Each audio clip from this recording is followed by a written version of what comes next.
He has called together legislative bodies at places unusual, uncomfortable, and distant from the depository of their public records, for the sole purpose of fatiguing them into compliance with his measures.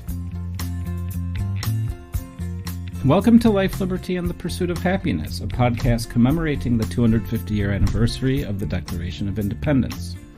The show is sponsored by the American Centrum in Hamburg, Germany, and I'm your host, Andrew Sola. Today we're going to discuss a neglected aspect of the Declaration of Independence and early American history: infrastructure. Here I'm talking about the stuff of the nation, the skeletal system of the body politic, the veins and arteries of North America. I'm talking about ports and harbors, roads and highways, canals and locks, lakes and rivers, boardwalks and sidewalks, sewers and drainage systems, all of those things that make a nation actually work. Without infrastructure, there is no Declaration of Independence. Without infrastructure, there is no war for independence. Without infrastructure, there is no United States of America. If we think about the famous stories we all remember about the war for independence, infrastructure is always there, lurking in the background, but we rarely pay attention to it. When, on the night of December 16, 1773, a group of men dressed as Native Americans boarded a British merchant ship and threw 342 chests of British tea into the freezing waters of the sea, they were in the port of Boston. Ports, these critical pieces of infrastructure, extended up and down the Atlantic coast from Nova Scotia to Florida and were a critical part of colonial infrastructure.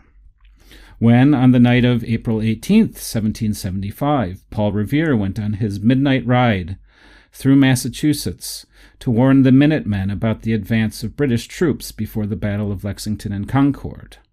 The British are coming. The British are coming. He was riding on roads constructed to connect towns and cities and villages and ports and rivers and lakes throughout North America. Along those roads were inns and taverns where travelers could water their horses, where they could eat, drink, and rest, where they could trade news from other parts of the colonies, and where they could share their opinions about the Sons of Liberty or King George. All of these networks made the nation and the people one people. And farther inland from the Atlantic coast, a vast network of lakes and rivers stretching from Lake Superior to the Gulf of Mexico connected indigenous nations and European traders to coastal ports and the rest of the Atlantic world. Just to give you a sense of distances, a trip from the northern tip of Lake Superior to New Orleans is 2,500 kilometers or 1,500 miles. Try doing that in a canoe. And a trip from St. Louis to Boston is about 1,100 kilometers or 700 miles. Just try doing that on a horse. In conclusion, we're talking about a vast area of landways and waterways that needed to be surveyed, mapped, signposted, and secured for commerce and communication. And all of this territory had already been navigated and settled and surveyed by native peoples. So today we'll be discussing colonial infrastructure and the Declaration of Independence, and my special guest today is an expert on the subject, Professor Alec Reichhardt. Welcome, Alec. Thank you. Alec is Associate Professor of History at the University of Missouri. His first book, Roads to Power, Roads to Crisis, The War for the American Interior and the Infrastructural Roots of Revolution, was published by University of Pennsylvania Press in August of 2025, and a link is in the show notes. So, Alec, let's start with that grievance you chose. He has called together legislative bodies at places unusual, uncomfortable, and distant from the depository of their public records, for the sole purpose of fatiguing them into compliance with his measures. So, that's a strange grievance, and I've never really paid much attention to it. So how do you want to unpack that grievance as a way to talk about colonial infrastructure? Yeah, so the grievance itself is largely thought of as being about what's happening in Massachusetts. You have the relocation of the capital from Boston to Cambridge, and then from there to Salem. And this is putting it about 25 miles away from where the Massachusetts General Court has been meeting for an extended period of time, where they've been carrying their legislative business, where they keep their records. And this is sort of a grievance that we tie up in particular to what's happened after the Boston Tea Party, after the coercive acts, as Massachusetts is more or less being punished. But it's not actually just about Massachusetts. We have a similar issue take place in South Carolina.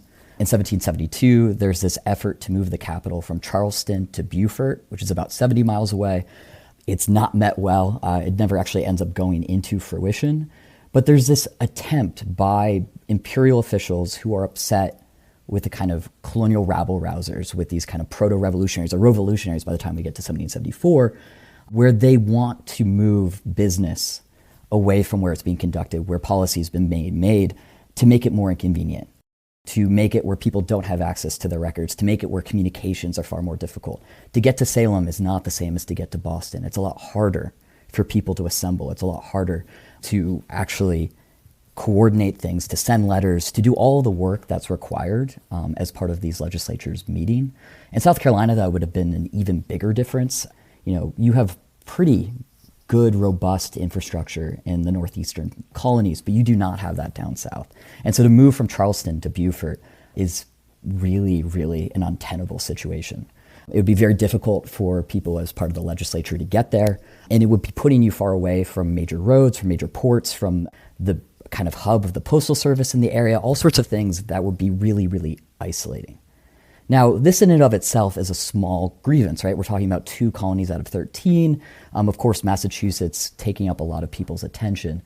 But it's part of a much broader thing happening where there's an attempt to wield access to information, wield access to infrastructure, both on the part of revolutionaries who are trying to mobilize and to coordinate cross-colonial response, but also from imperial officials who are trying in their hardest to keep these colonies apart, to keep peoples away from this kind of rising sentiment that they see as being tied to major hubs. And major hubs that aren't just cities, right, but major hubs of print, major hubs of communications, major hubs where people are gathering in large numbers and are circulating ideas. And so a lot of this is tied up in what's seen as kind of a competition about access to information, about access to correspondence, about access to print. I mean, it's such an interesting story. I mean, the way you describe it, it seems like, it almost seems like childish. How can we kind of annoy the colonists? Well, let's just force them to meet somewhere else. And yet, childish things can be very effective in politics. I'm thinking of, arcane rules and now in the Senate or somewhere where some obscure rule means that, a single senator can shut down the entire workings of government, and filibuster, say, all of this legislation.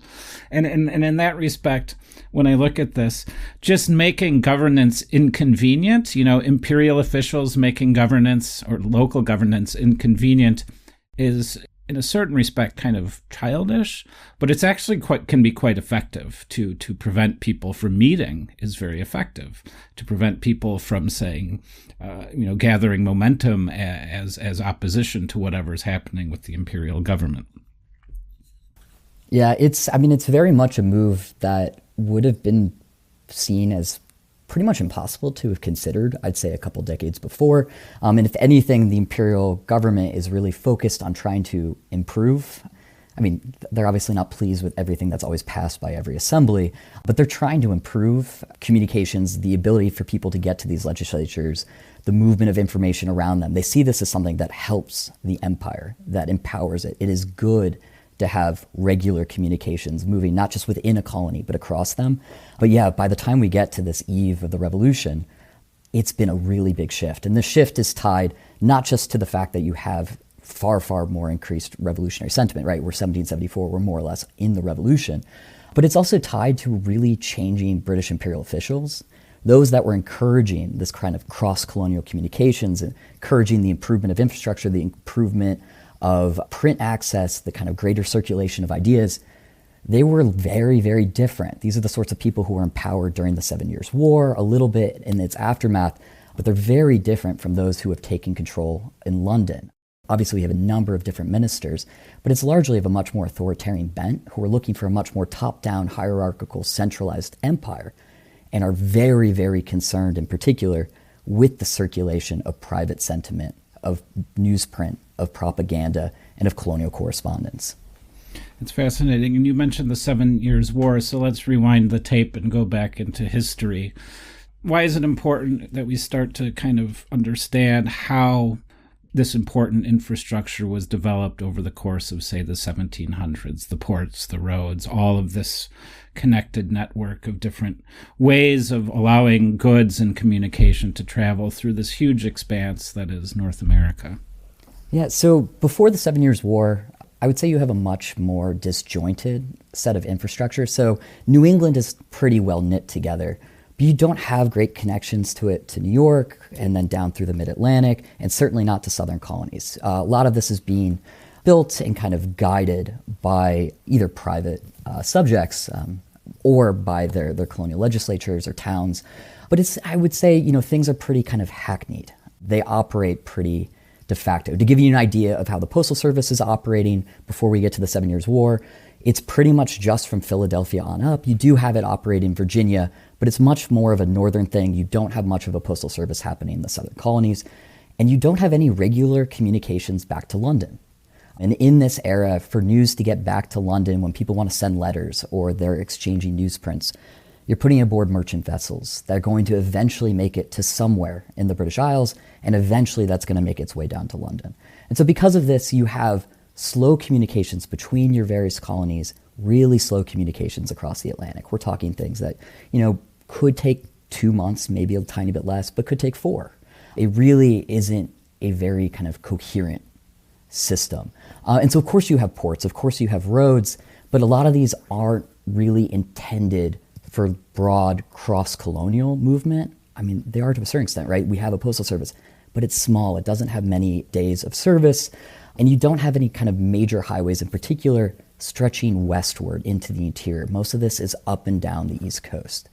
That's going to change as we get to the war, and it's going to change in particular because you have not just a British state, in London, but also colonists who are eyeing lands to the west and are looking to build up roads that direction, are looking to build up infrastructure to connect to backcountry settlements, but in particular to also move westward towards where the French are staking out claims.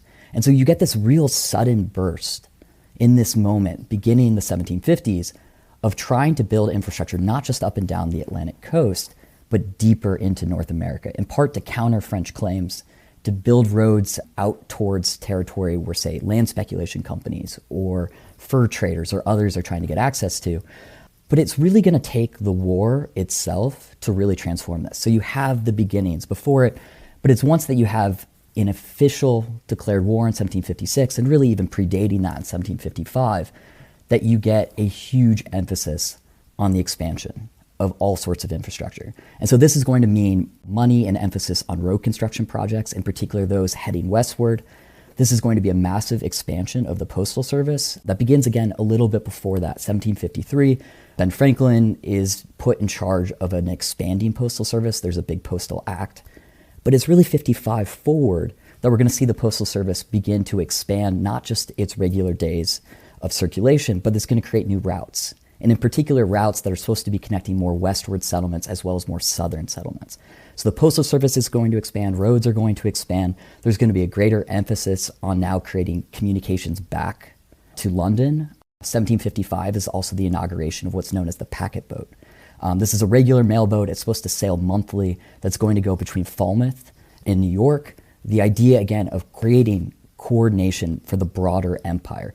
Things aren't just going to be hackneyed necessarily.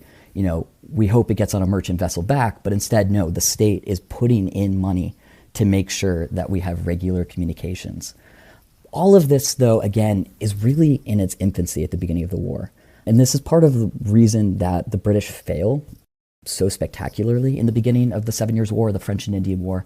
1755, Braddock's campaign, a huge embarrassment. They're trying to build new roads. There's something known as Braddock's Road. It's predicated on an indigenous path called Nemacolin's Path that's cutting from Virginia through Maryland up towards the forks of the Ohio, what's Pittsburgh. But it's, a very slow project. And so this is coming out of Virginia. You have supply roads being cut across Pennsylvania, but they never actually get completed. And Braddock's campaign in and of itself is this huge disaster. He dies on this. Large numbers of colonial militia as well as soldiers die on this. And it pretty much is going to set the British back for a long period of time. They're not going to be trying to take the forks of the Ohio. They're not going to be trying to access these spaces more in the interior for a couple years. Same time that the French are really kind of cutting down on expansion across the Mohawk Valley in New York, across parts of Pennsylvania further north. There really is this kind of like stagnation, in large part because of what's happening with how this is being done. You mentioned so many interesting things there, and I'm just making little notes here. Like, I have one note here that's just like, roads, ? Describe. Yeah.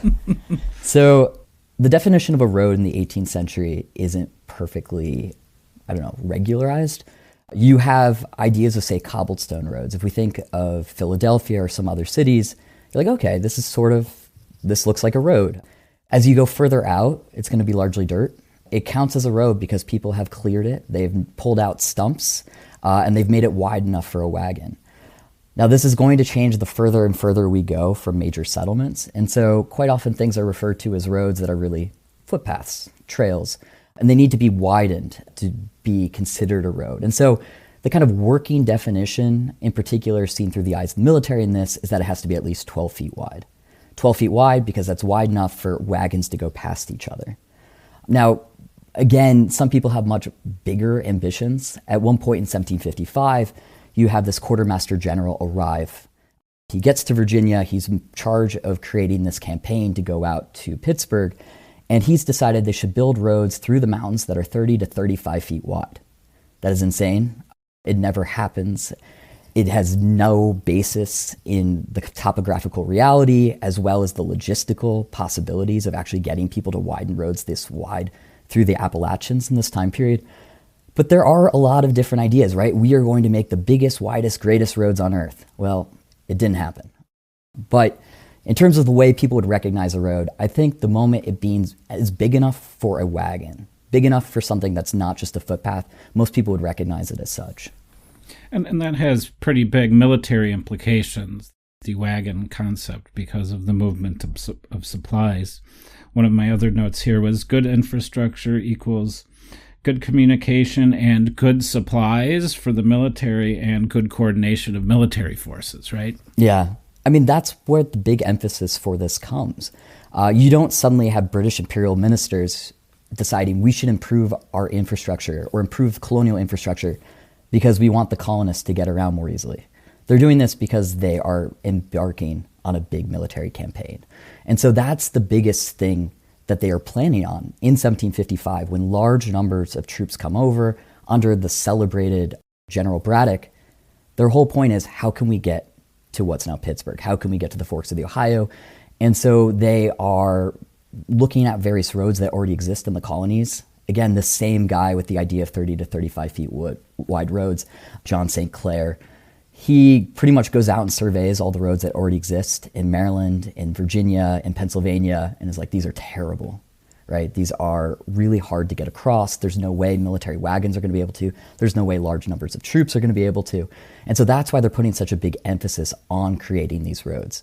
The problem is, though, you have guys arrive from London, part of the military, who want to do this, but they're trying to get the colonies to be in charge of this. And so they're asking people in Virginia, do you have road cutters? Can they help us do this? In Pennsylvania, they're asking the governor, can you recruit people to go out and build these roads that will be supply roads to help bolster the military coming out of Virginia? And a lot of these roads are not roads that necessarily the colonists themselves want.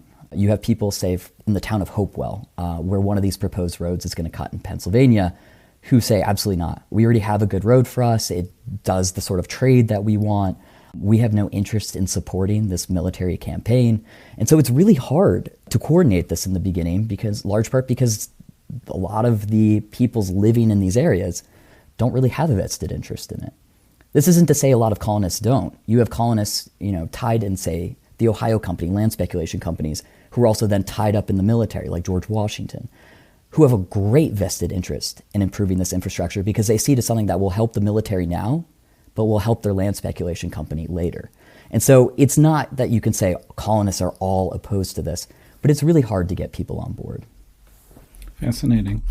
Generally speaking, travel by waterway still in this period is much preferred to any other form of travel, right? And I know that the sort of, if you're going to go from New York to, say, Boston or Philadelphia or further down south to Charleston, you're going to want to take a boat. But like going from the Atlantic coast inland, there aren't that many options for rivers. So that's when you do have to kind of figure out the roads, especially through then the mountains, the Appalachians, yeah? Yeah, I mean, there's been a grand search for some sort of water passage that's going to take you west. It doesn't exist. It won't exist until we build canals in the 19th century. And so at this point in time, right, the watershed split, the Appalachian Mountains, pretty much everything is going to flow towards the Atlantic, or it's on the other side and it's going to flow towards the Mississippi.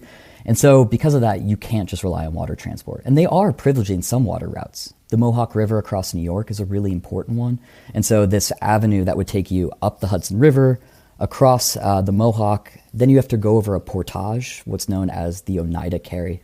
It's called that because this is, right, controlled by the Oneida Nation, one of the Haudenosaunee. But this then can connect you to Lake Oneida, which then takes you to a river that can take you all the way up to Lake Ontario. So they do see one water route they have. The French have a great advantage because they have the St. Lawrence River. You don't have that advantage on the British colonial side or the British imperial side. So yeah, they're really emphasizing roads because it's the only way to get across the Appalachians.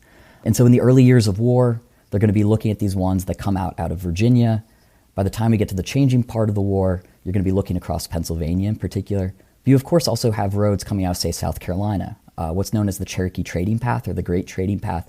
That's going to go from Charleston up, or you could say in the reverse, right, from the Appalachians down to Charleston, because largely this is still controlled by the Cherokees.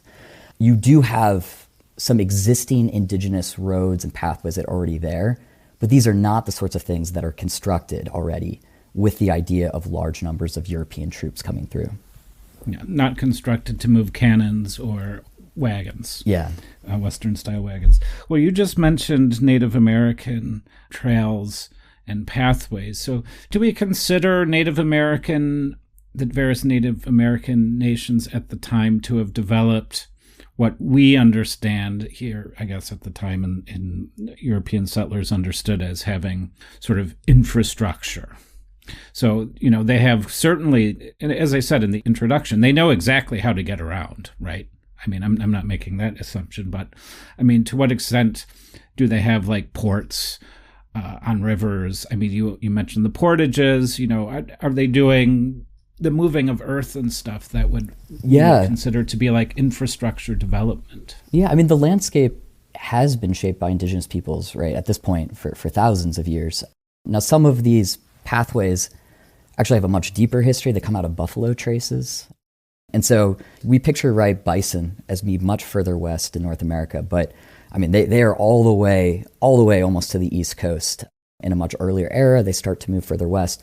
But even something like Wisconsin Avenue in Washington, D.C. today, that was originally a buffalo trace. And so you have a lot of those that already exist. And so a lot of indigenous nations and peoples, have, of course, taken things that are also there because of buffalo traces or natural topography, but they've definitely changed what this landscape looks like.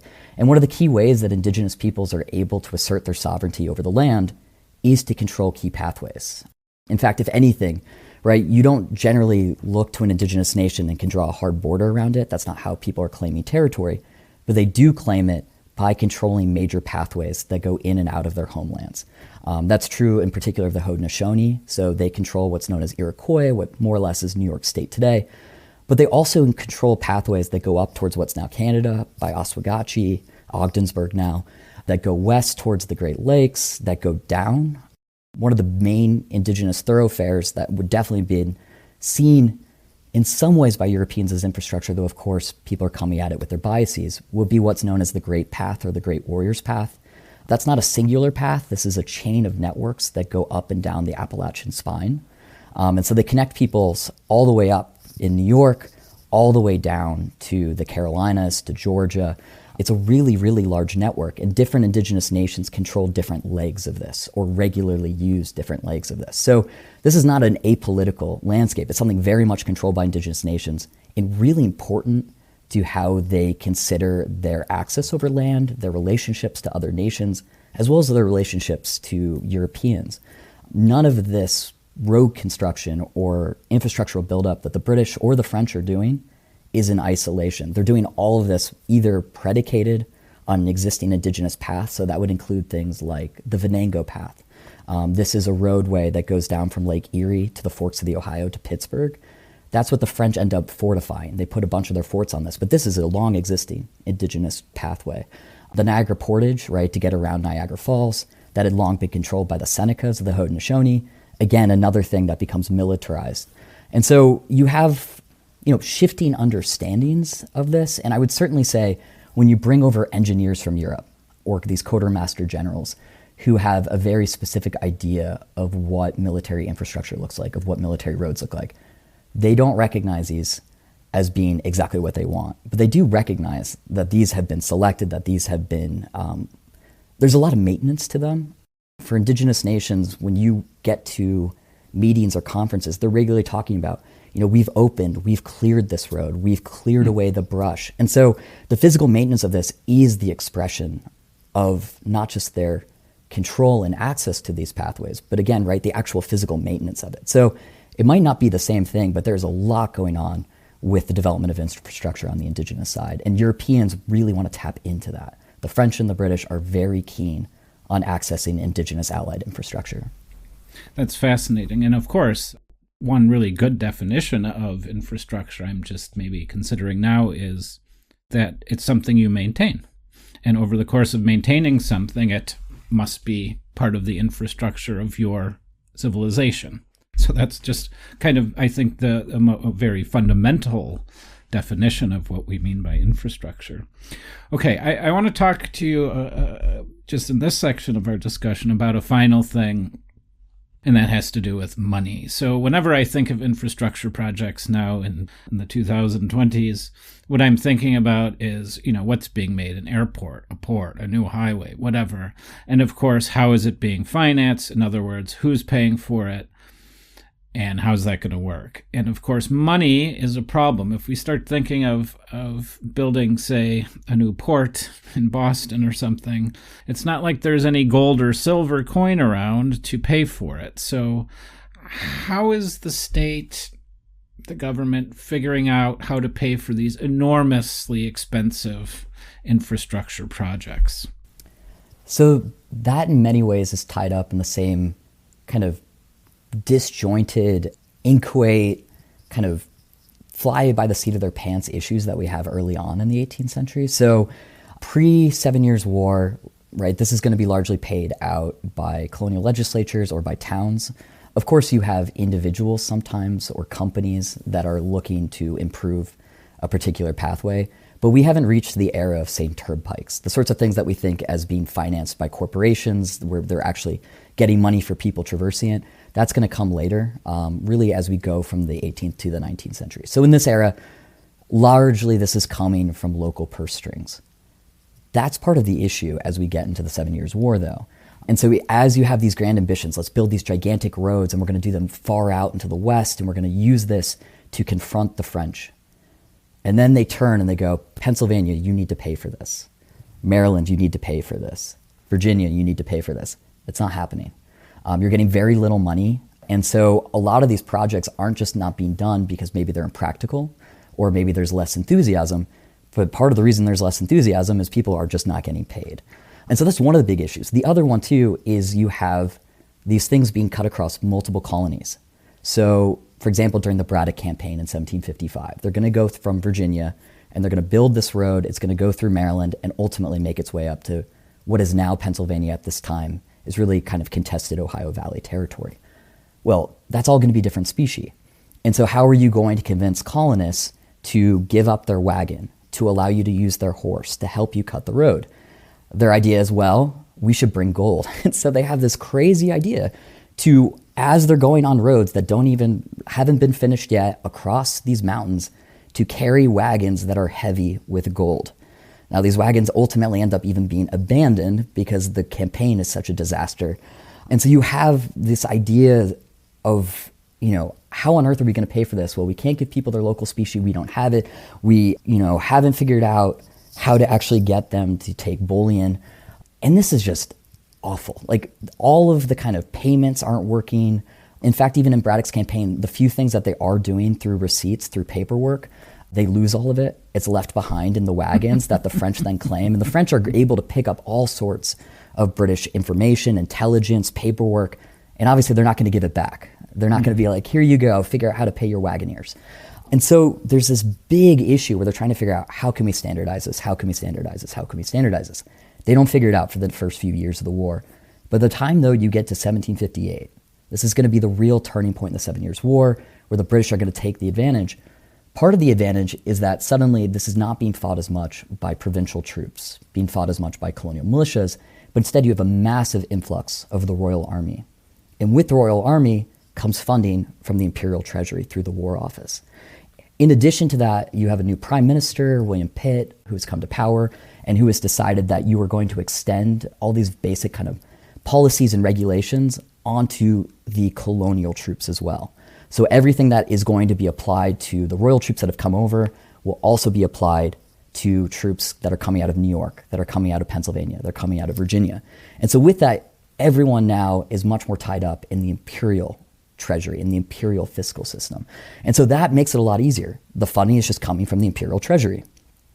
And in many ways, this is going to be great, right? You are coordinating this. They spend. They greatly outspend the French. This is one of the big advantages that they end up having that allows them to win this war.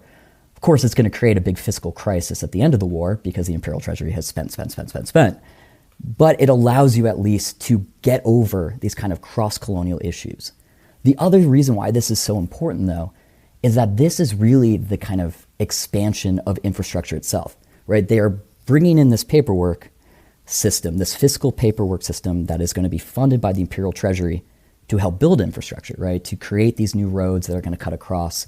In particular, 1758, there's Forbes Road, and today, it's more or less the Pennsylvania Turnpike. It's going to be one of these major infrastructure projects. But at the same time, it's the cyclical system because the fiscal military state, right, is going to be made up of monthly returns, of muster rolls, of accounts of stores, of warrants, of vouchers, of receipts, all of this fiscal paperwork to pay the soldiers, to pay the wagoneers. Well, all of that has to be moved, right? It's one thing to give someone a receipt, but if you aren't going to be able to actually make it actionable, to send it back, it doesn't matter. And it does. And so what they end up doing is creating an entire system based out of New York. Before it had been hackneyed up and down the East Coast, everything now will be based in New York. And so in New York is where you have your office of the quartermaster, or the Department of Quartermaster, the office of the paymaster. All of these various offices from the War Office and from the Imperial State now had headquartered in New York, headquartered in Albany, and they are going to be the repositories of all of this paperwork. And so at once, right, you are creating a paperwork system to allow for the infrastructure, but the paperwork itself is also what's making the infrastructure work. These become these pathways of paperwork that then are what are expanding the postal service, are improving the roads, are improving and regularizing communications, that then also became the routes of correspondence and news for colonists. All of this is built from the imperial mindset for the war, but colonists themselves are able to take advantage of these exact same routes. As the postal service is moving more efficiently, why not I use it? Once these roads are better and more cleared, why won't I use it? And so they're building this entire thing based on the fiscal military machine that can also now make it a lot easier for colonists themselves to circulate their own correspondence.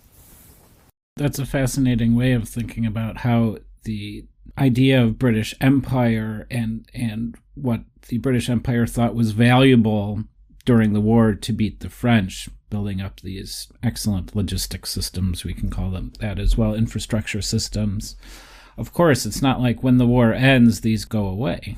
All of these networks can be used in other ways by other people in the future. And almost just like when British settlers started taking over native land and using their trails, so then patriots can use the roads that the British Empire built to fight the French 2 decades later or so. So that's fascinating. I'm really happy because I really understand now how we get from, with this theme of infrastructure, how we get from the 7 Years' War period to then the Revolutionary War period. And I just kind of want to focus on this interwar period now and focus specifically on how the expanded communication networks started to expand patriot political ideas around the colonies. Yeah, so part of what happens is you actually get an increased state expansion before even that. So with, say, the addition of Canada, which, right, is now going to be renamed Quebec, become a new British colony, one of the things that they want to do is connect that to the existing 13 colonies. And so you have the British military going, well, we need to build better roads up there as well. We need to expand the postal service to Canada.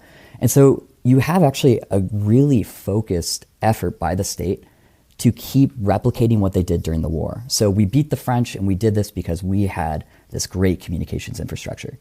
We need to continue that, right? How else can we continue to grow and strengthen our empire and strengthen our control over new territories in North America without doing that? And so you actually see a continued increase in not just road construction, and a lot of this, again, will be built by the military, but you also have a greater expansion of the postal service continue post-war. So if it's already increased substantially during the 7 Years' War, during the 1760s and its aftermath, it's going to increase yet again. And so we're going to have more postal days. We're going to have an improvement of the postal service up and down the East Coast, but also new routes that are going to Western settlements. That packet boat, that transatlantic mail boat that was connecting from New York to Falmouth, they build another one, or they create another route, and this one's going to go to Charleston. And Charleston's now going to have its own packet boat. And that packet boat, some years, connects them to the Caribbean, other years connects them to Florida. But in large part, they're allowing for still more greater expansion of communications. And from the perspective of imperial officials, this makes sense, right? We're trying to grow our control. We're trying to make the state a bigger presence in North America. We're trying to have greater, closer connection to these colonies. Well, as you do this, the state has also put a lot of money and investment into print. During the 7 Years' War, they were like, newspapers are the greatest thing. We love newspapers. When a letter's lost, the information might still make it into a newspaper. Thus, we have the intelligence we need. And so they've actually pumped a lot of money into this. It also helps, right? Things like the Postal Service and newspapers can't be extricated. You have people like Ben Franklin. He's not the only one. Many different people who are in the Postal Service who are also newspaper printers. And how do newspapers circulate? But through the Postal Service. And so it's one of these things where as you expand the state, you're purposefully expanding what's happening with print. And they're very, very happy about this during the war. In large part, again, the people in charge, like William Pitt as prime minister, see free print, the free press, as a really big beneficial thing for the empire. Now that's going to become much more of a tenuous thing as we get to the interwar period. So in this imperial crisis era, as you have the rise of people like Grenville, as you have the rise of these various ministers and other officials, a lot of them don't love print. They don't love propaganda. These are people who have decried freedom of the press in England itself. I've always said, if only we could have the censorship that they have in France. And so you have a very, very different set of people running politics, running the ministries out of London. And in that, they're still supporting the increase in print. We still have that. I mean, the numbers of newspapers from 1763 to 1776 more than doubles. A huge, huge increase in newspapers in this time period. But you have officials who are starting to get concerned about this, right? This is why we have things like the Stamp Act. And the Stamp Act, right, in some ways is to get money, because again, this is an empire now in financial crisis. They spent during the war, in large part for that infrastructure, and now they're without a lot of money. But the Stamp Act is also famously intended to curtail print, right? Every newspaper, every legal document, any sort of printed thing is going to require this stamp. And the stamp is going to have to be paid in British pounds. It can't be paid in local currency. The intended idea, right, is to have a chilling effect on the press. What's interesting, though, is that at that exact same moment, this is 1765, within a month, you have a different act, the Postal Act. And the Postal Act went, we should spend a lot more money on the Postal Service. We should expand it. It's great. And so you have this thing where you're like, they're concerned about the colonists communicating, right, through print, but they want to improve the movement of letters. And so the Postal Service is also moving newspapers. So you look at this and you go, are they just completely unaware of what's going on? And my argument is that I just don't think they're seeing the Postal Service through that lens. In their mind, the Postal Service is something that helps the British state. It helped the military move communications, it helping other imperial officials move communications. Of course, we should improve that while curtailing print. Now, it makes no sense, right? Again, the same people are controlling postal offices who control a newspaper. Anyone with like half a brain who's looking at the reality on the ground would know that this doesn't make sense. But you do have continued improvement of the infrastructure itself happening throughout this period, even as they're worried about colonists communicating. And this is going to increase over and over and over. And so cross-colonial communications have sped up. They're much better than they were before the war. People are able to get news from Boston down to South Carolina at much quicker speeds. People are able to know what's happening around the colonies at much faster speeds. But they also know what's happening back in Europe at much faster speeds, right? If it used to take a couple months for things to get back and forth across the Atlantic, and now we're talking about usually a little over a month, people are able to coordinate not just with those who might be revolutionaries or proto-revolutionaries in the colonies, but those patriots back in Britain who are also largely supporting their cause and also critiquing the current British administration. And so you have this massive movement of information all along this infrastructure that the state built for the state's purposes. But now it's being co-opted and used by others for things that could have been, right, in line with the state. Say the state hadn't cracked down, hadn't imposed a lot of authoritarian measures, maybe the colonists would be using all this infrastructure and it would be no issue. But you've now connected the colonists and you've greatly upset them for a lot of reasons, right? They're act after act after act. Well, you've given them the means to voice their displeasure, and you've given them the means to actually coordinate across great expanses of space. That's such an interesting analysis of this interwar period. And I, too, hadn't connected the Stamp Act and the Postal Act until you explained it so well there. Of course, the imperial government will think of their post office as their thing that they can control, which is only a tool of their control. But yeah, obviously the newspapers are going to be there in the post for all to see. The other interesting thing that you mentioned there takes me back to Canada and France. You mentioned that some of these new British ministers wish they could censor the press, just like they could in France. And I recall that in now British Canada at the time, there was only one printing press. Yeah. Right? And in the colonies, there were dozens and dozens. And in fact, in the failed invasion of Canada, one of the things that they tried to bring, the 13 colonies, was a printing press, because there was only one source of information in French Canada. And boy, wouldn't it be good for any despot or tyrant to be in control of the only printing press in an entire region. Well, one of the things that made the British 13 colonies, British colonists, so very enamored of their own freedom was indeed the freedom of the press. Only a tyrant would not allow us to speak our minds and write our opinions in the newspaper, right? And we don't want to be like that. Yeah. So it's important to stress, and I can't stress it enough, that freedom of press is a critical kind of idea here at the founding of the United States. Yeah. It is, though I would say people are happy for the freedom of the press when it tends to support their means. You have plenty of patriots, right, who are attacking who they see as loyalist printers, right, or these people voicing sentiments that they don't want. Like I can think of Rivington's paper in New York, right, is a regular target. People are trying to destroy presses, are actually tracking down printers. Some of them have to shut down before the war begins because they're so afraid. So the freedom of it is very much a thing, right? But freedom for our team. And that's regularly an issue, right, too, with a lot of the kind of committees of correspondence and the committees that are tasked by the First Continental Congress is don't let anyone say anything that would make them seem like they're an enemy of us, right? And so they are trying to stifle certain voices, but voices that they see as supportive of the authoritarian officials. Well, in many respects, this is no different than what we see today in contemporary politics. You know, control of communications, control of the media is a form of political control. And there's constantly a battle, and I don't care what administration we're talking about in U.S. history, there's always, every administration wants to exert some control over how people report them, you know. And I think that goes, we can see that all the way in going back 250 years now. Okay, so we've discussed the 7 Years' War. We've discussed now the interwar period. and all of this in relation to the importance of communications infrastructure and other infrastructure, roads, etc.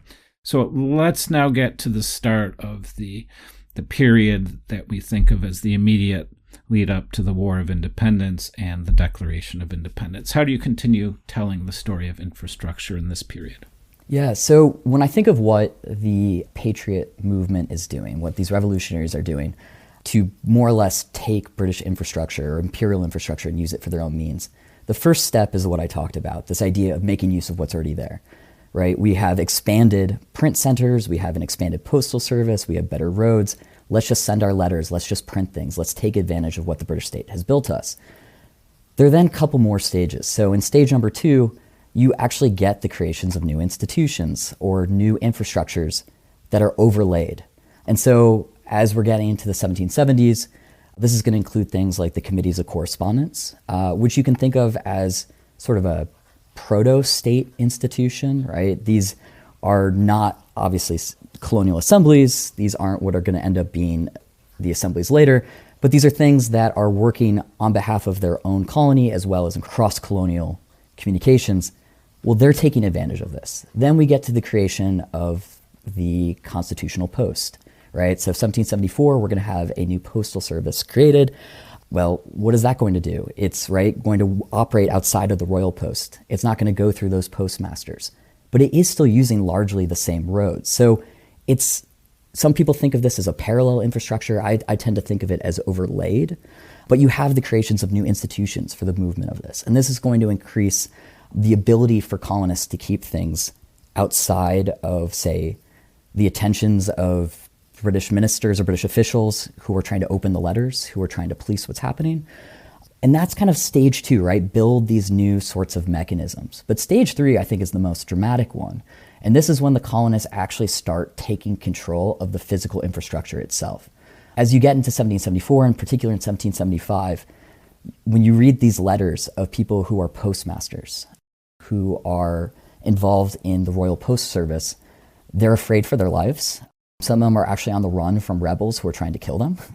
They're complaining about how they have no control over any of the postal network from New York on up. They've lost New England. They've lost New York. There's no connection to Canada anymore. By the time we get to later in 1775, they've lost control of Philadelphia. The post office at this point in time, too, is split in two. So there's a northern district and a southern. Well, the same thing's happening in the southern district. They have lost control over most of the postal service beyond what's in Charleston. They can't get post out from Charleston to Georgia, from Charleston up to North Carolina, up to Virginia. And so the colonists themselves are physically taking over control of these roads and using them for themselves and not allowing the British officials and the British Royal Postal Service to operate through it. The other thing they're starting to do, too, is they actually start attacking the packet boats. So these transatlantic mail boats, they've never really, during the war with the French, they would run or they would sail alongside military ships to keep them safe, right? There's a lot of kind of taking of prize ships, a lot of privateering during this, so you need to protect them. But they're not really doing that much in the interwar period, right, after the war, because why would they? They're not at war with France. They're certainly not at war with their own colonists. And so the mail boat is just this mail boat. It's a big, large ship, but it's not militarized. It doesn't have cannons. They're starting to go, we need to make this full of cannons. Why? Because you have privateers out there trying to attack the mail boat to actually physically get the mail off of it. And so it becomes one of these things where they've decided the packet boat can't sail to New York anymore. It's going to have to go to Boston, where we have the headquarters of the military moved. We're going to actually not do the packet to Charleston this year. And so you start having this major actual physical attacks on the bodies, on the materiality of British infrastructure, while they're also then taking a lot of it for themselves. So a lot of these roads, a lot of these printing presses that have been abandoned or been broken are also being claimed. It's just this big, big takeover throughout much of the colonies that are leaving British officials now being the ones isolated, right? If one of the complaints, this grievance is, you've made it where it's difficult for us to communicate. We're at a distance. Well, you have people on board ships in New York Harbor who are supposed to be postmaster generals. They're not. They're just sitting there on a ship hoping someone comes and helps them. You have people sitting in their offices. They can't send letters back and forth. They can't communicate with other British officials. And so they end up these ones in these very isolated nodes as most of this infrastructure has now been wrested away from them. That's fascinating. And the period you're talking about now is from I'm just wondering, at what point are we seeing the privateers going after the packet boat? Is this after the start of hostilities with Lexington and Concord, or even previously? So the taking over the postal roads definitely predates that. That begins in 1774. The attacks on the packet boats more or less coincide with Lexington and Concord and then continue after it. So really beginning in kind of spring, summer of 1775 is when we see much more of this. Okay, so we see that it's a really important part of the Patriots, the colonial army, the colonial navy, the privateers, to really start controlling the infrastructure, to limit communication between the British Army and London, and to take over not only the post offices, the post routes, but all of this. Because, again, good communication is good coordination. And if you can disrupt logistics and communication, it's easier to fight a war. So do you have any other infrastructure lessons for us that are important to understand the rest of the war, maybe how the Patriots eventually won the war? Well, they're going to end up running into many of the same issues the British state did too. Once you move beyond the seaboard, I would say communications kind of get stymied, and infrastructure is not so easy as you go further west, in large part because, again, you're departing from spaces that are controlled by Anglo-Americans to spaces that are still largely controlled by indigenous peoples, and that's where the complicated politics come into place.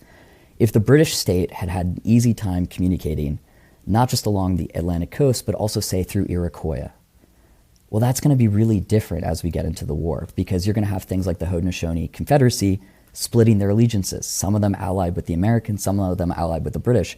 That means no one has an easy time in and out of this. If before, right, you were allied with the entire Confederacy, well, you can move information from the east, which would be where the Mohawks are, all the way to the west, which is where the Senecas are. That gets you more or less from Albany all the way to Lake Ontario. There's no movement this way now. It's much, much more violent. It's much more impacted. And so largely, you're going to actually be running into a really difficult war. It's easier for the colonists, I'd say, to control the communications when it's this kind of era right on the eve of the war, in large part because you haven't had a bigger influx of bringing in yet more troops, but you also haven't brought in the contingency of what's happening with indigenous allies. And so that's going to really complicate things further west. To the east, this is also going to change over the course of the war, depending on whether certain cities are occupied. And so with these occupations, right, these are instances in which the British are able to take the upper hand again in communication. So they can do that in Charleston again. They can do that in Philadelphia. And so this thing changes hands throughout the war. The one benefit, though, that the colonists are always going to have over what the British state has is an imperial core or a kind of national center that's local, that's nearby, right? And this might be a moving node. It might be in Philadelphia sometimes, it might be elsewhere, but that's a lot easier to communicate to than having to get things all the way back across the Atlantic. And part of what's going to make this so hard for the British is it not just that distance, but what that distance means once the French and the Spanish enter the war as well.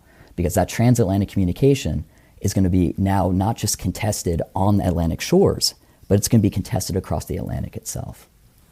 That's such an interesting and fascinating history. Again, for all of our listeners, infrastructure is critical in winning wars. So, Alec, that was a fascinating discussion. I fear we've come to the end, and I ask all my guests at the end of each episode. Here we are 250 years after the release of the Declaration of Independence. What are your big takeaways? I think one of my main takeaways would be what this means for the U.S. going forward. One of the things is that a lot of early U.S. state building is going to be kind of building off of the models from the British state.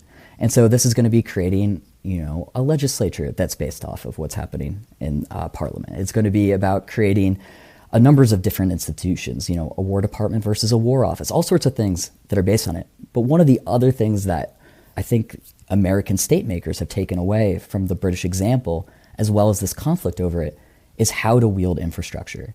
And the American state, just like the British Empire, is going to be very expansionist. It's going to be very interested in connecting its various states together, right? They've all banded together for this war, and they've been brought together during the 7 Years' War and in that imperial crisis era, but we need to keep them together. And so how are we going to do that? expand the postal service, improve infrastructure, major roads. And many of these, like they are for the British, are going to be done for war campaigns, right? As the U.S. state expands, this is going to be involving wars with, say, the Chickamaugas, groups of Cherokees. These are going to be wars with the Haudenosaunee. These are going to be wars across the Ohio Valley. And so a big part of the infrastructural development that we get that allows for the expansion of the U.S. state is going to be done now by the American military on these big war expeditions to create, again, more roads to move wagons, to move ordnance, to move supplies, to move peoples. The same expansion of the postal service is also going to follow. And so the U.S. state in many ways takes the lessons that the British state taught them, right? Improved infrastructure, improved communications allows a state to grow. It gives the state power. It allows them to take over new territories. It allows them to coordinate across great expanses. The one thing that the American state is capable of doing, though, is staying away from the other lesson, which is don't connect to your peoples and then make them really, really upset. And so you don't end up having the same sort of backlash anytime in this early American period in response, taking advantage of this infrastructure to voice major dissent and then violence against the state. That doesn't happen. And so they take the lessons, right? The roads to power sorts of lessons are there, but they're able to build this infrastructure in such a way that it's not then used against them years later. Professor Alec Reichart, thank you so much. It was fascinating. Thank you. Life, liberty, the pursuit of happiness. Life, liberty, and the pursuit of happiness. Life, liberty, and the pursuit of happiness. Life, liberty, and the pursuit of happiness. The pursuit of happiness. If you enjoyed this podcast and would like to support German-American friendship, why don't you visit us at our website, americatcentrum.de, where you can become a member and donate. The American Centrum is a nonpartisan and not-for-profit institution dedicated to strengthening the transatlantic relationship. The views and opinions expressed in the episode are those of the guests or the host, not the American Centrum. We take our nonpartisan mission seriously. Therefore, we do not take any institutional positions on politics or policy. Learn more about us, become a member, and donate at americatcentrum.de. Thanks for listening.